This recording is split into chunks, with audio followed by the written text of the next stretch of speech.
fishing news is brought to you by Navionics, Okuma, Yozuri, Evinrude, Llama Glass, and the Star Island Yacht Club in Montauk, New York. Up and down reports of improved fluking, good bluefin action in the central and North Jersey region, and across the range, kingfish throughout the surf. But the big news this week is the cobia bite down off of Cape May County. In fact, we've got a record catch to talk about. I'm Jim Hutchinson with a New Jersey, Delaware Bay edition of the Fisherman magazine. Spoke to Philly's Len Andalis, who was out with his buddy Mike Young on Friday. They were at McCrie Shoal off of Cape May. He keeps his boat at Utsch's Marina. They were fooling around with some fluke and then went to the 2MS can on the east side of McCrie Shoal, started throwing some bucktails.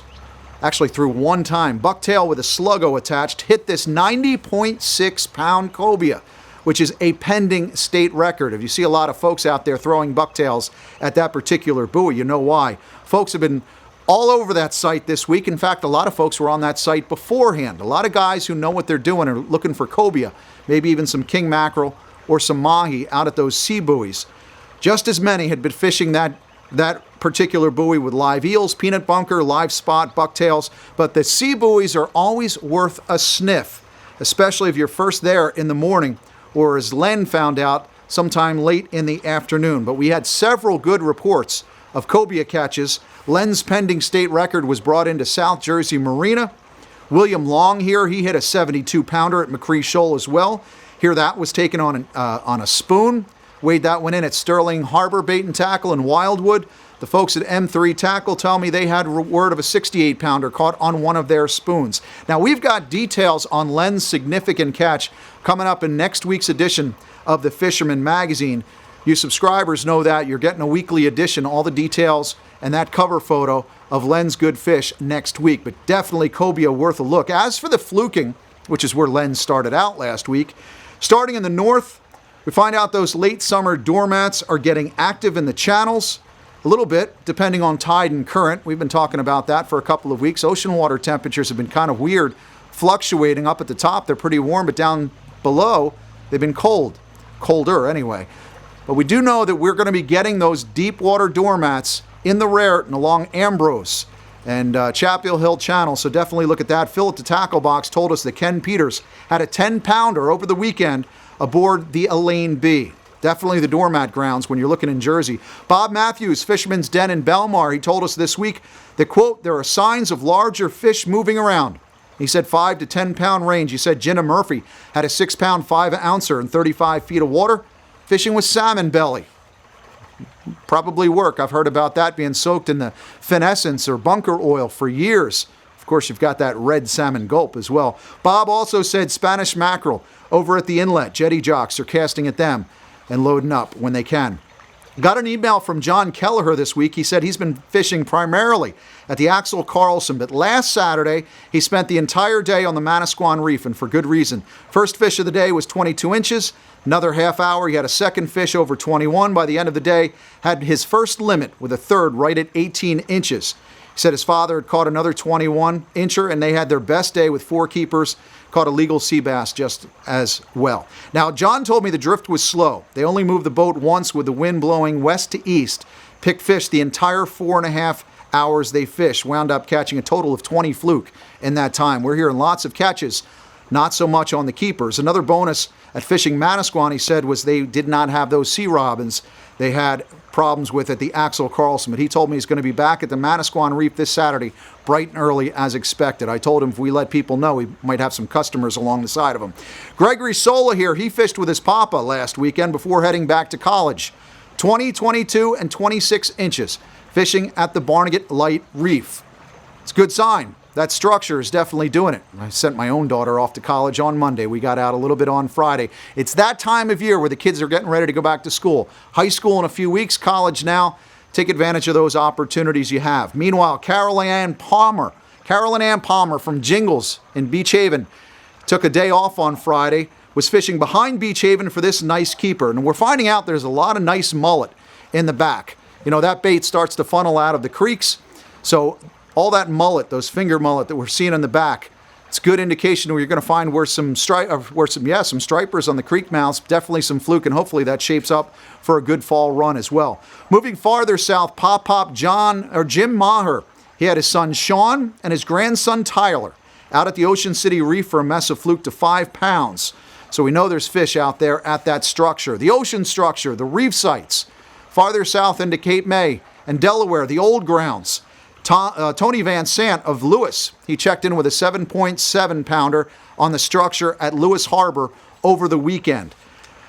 Delaware is going to be a busy place this week and into this weekend. They've got that Flounder Pounder tournament. You know they've got $200,000 pledged to the first 5 finishers in that Flounder Pounder. $100,000 top prize in that tournament out of Delaware. It's starting to turn flounder into something along the lines of a white marlin opener mid-Atlantic with a 6-figure payout. If you haven't gotten in on this tournament, definitely look at that for next year. The Flounder Pounder tournament. Of course, you do have that big purse in the mid-Atlantic next week. That kicks off on Sunday in Cape May and also down in Ocean City, Maryland. 2018 purse was over $3 million. It'll be interesting to see if that mid-Atlantic approaches the $4 million mark this year. Good reports of marlin in the southern canyons. Meanwhile, bluefin action in central North Jersey is still off the hook. Jimmy Frieda from Shore Catch, he said, the pink nomad streaker jigs have been getting it done for his clients. If you can find an open boat right now or an available charter, take advantage of that action. The bluefin action has been terrific. We've been talking about the same spot, Atlantic Princess, and all around that particular area. Now, if you're going offshore, that mid-range grounds, you're ending up with a good bull dolphin like Nick Honachesky here with a nice fish. Don't forget our Dream Boat contest. Now, I suggested the weekly editions of the Fisherman. If you're subscribing to the Fisherman, you're getting the weeklies. If you're not getting a printed weekly, you're not a subscriber. You can't participate in that Dream Boat contest. We're giving away a Steiger craft again this year to one of our subscribers in that Dream Boat Fishing Challenge. Get more details over at thefisherman.com. Look for the Dream Boat link at the top. You can follow along with the leaderboard. We'll look at what we can expect in the surf this weekend. But first, let's check in with George, our Pocono Outdoors guy. Hey, thanks, Jim. You know, we were just talking about having the dog days of summer. Here we are mid-August, and the temperatures are still warm, but we're starting to get some cool nights, and that means some fish are starting to bite, and a lot of these guys are really taking advantage of it. I'm going to start off with James Stankus with a 6.2-pound largemouth. What a catch! Now, James says this has come from an undisclosed location, and I don't blame you for keeping that one close to your chest. Great work, James. Also, looking at our New Jersey angler, great outdoorsman Ken Beam. Ken was out wrangling some bass at night, and it looks like he was really successful. Great work, Ken. Now, also, hitting the rivers, we have Mark Hines hitting some chunky smallmouth in some rivers up by the Raritan. There's lots of fish to go after. Now, looking closer to home, Eric Goodstall is out hitting some of the cool mountain streams for some of these brook trout. And look, he's scoring with these too. Guys, there's fish all over the place. We got to get out, get those lines wet. But for now, from Pennsylvania, I'm George, your Pocono Outdoors guy. Back at the Jersey Shore Surf, we know that Jim McCrie checked in with John at Betty and Nick's this week on some triggers in the wash. Definitely a load of triggers around those rock piles, around the North Jetty, South Jetty, any of the jetties that we've got. You might want to try clams, sand crab, or fish bites. Again, fishing those rocks. Checking in with Noel at One Stop in Atlantic City. He said folks are blackfish and trigger happy, soaking green crabs along the rocks there. Plenty of good rock structure along the Atlantic City Reef structure down over across the way into Brigantine. Meanwhile, those open sandy beaches, kingfish are all over the place. Jimmy Allen had the family out on the beach last week.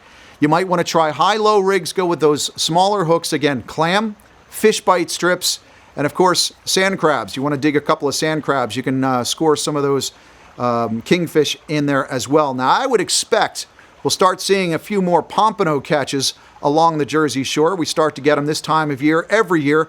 Dan's Tackle Box in Delaware said Monica Bayless here checked in with a 15-incher along those open beaches. Pompano, not a permit. I think they're related, but we get those pompano in the summer, and if you want something to taste pretty good in the wash, that's one of those fish. Now, everybody's been waiting contacting me about the ASMFC decision on striped bass. They met in Virginia last Thursday. We've got all the details on that meeting and all the options we're going to be looking at those public hearings. It's posted at thefisherman.com. You'll find it right there on the homepage. But again, we're going to have state hearings. The ASMFC has sent these options back to the states. We'll hold these hearings in the various states, in Delaware, I guess in Pennsylvania, especially in New Jersey, whether there's one or more. But you got to sign up for these Thursday reports and the Monday news blasts at thefisherman.com, because as soon as I find out about our upcoming Jersey hearings, I will let you know right here. Don't forget, we've got that slot option for striped bass, 24 to 28 inches, just under 28 inches.